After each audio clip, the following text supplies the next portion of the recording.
The Ace Science Fiction Specials Series 1 is a series of books curated and edited by Terry Carr. Many of them have cover art by Leo and Diane Dillon. I'm reading through these novels in publication order. This is the fourth book, The Revolving Boy by Gertrude Friedberg, copyright 1966. This book is a one-hit wonder. It is the only novel by Friedberg, and there are only a couple stories published by her as well. So, is it a wonder? The novel is in two parts. In part one, we meet a boy named Derv Nagy. As a toddler, he shows an uncanny ability for direction. And as he grows up, he needs to unwind the directions he's taken during a day. He does this through a series of turns and twists. There always seems to be an end point, a direction that he wants to finish at. What is this inner compass that compels Derv? Derv, D-E-R-V, as in whirling dervish. Eventually, we learn that Derv's parents have changed their names and moved to avoid attention.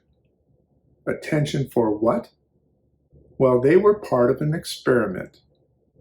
It was an experiment that saw Derv born in space. Now, this novel is a very down-to-earth novel. It is very much a novel of a boy finding out he has a special ability. He meets a girl who has perfect pitch, and they compare their abilities. But his parents are very reticent that his ability become known. He always knows true north, and he always is able to retrace steps. He never gets lost. In fact, he can retrace these steps blindfolded. But there is also a very strange facet to this ability. He starts leaning against gravity. And this leaning seems to always point in a certain direction. What is happening? The family nervously trusts the scientist and they start to look into it. Part 2 is a time jump ahead. Derv is now married and has changed his name again to escape any attention from his childhood years. But what of that direction that he has been leaning into?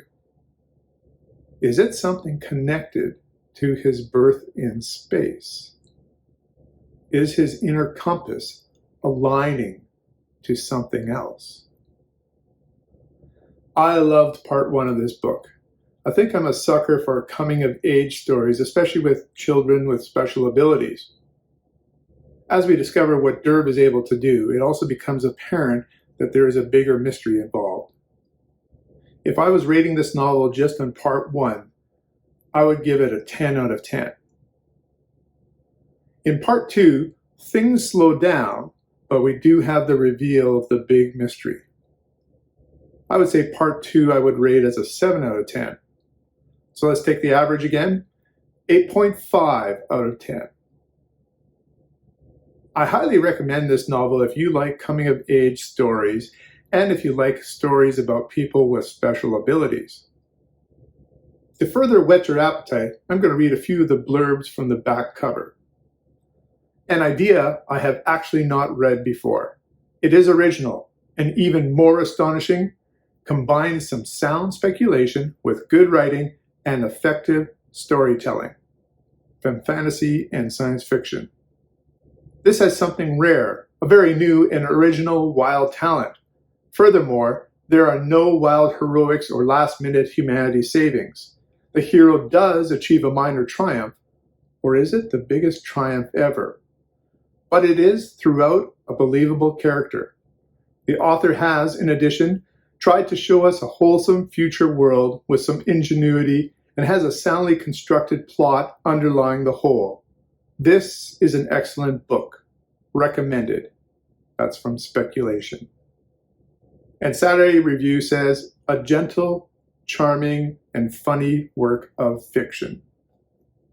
As I mentioned before, this is the only SF book that Gertrude Friedberg wrote. That's a shame. If you want to read it, just know that the latest edition was 1980. At the time of posting, there are plenty of books out there. So check out this one-hit wonder. Have you read this book? Are there some other one-hit wonders that you know of in SF? Join the conversation in the comments below. If you're interested as I read through the ACE Science Fiction specials, be sure to subscribe so that you don't miss a video. Until next time, keep reading.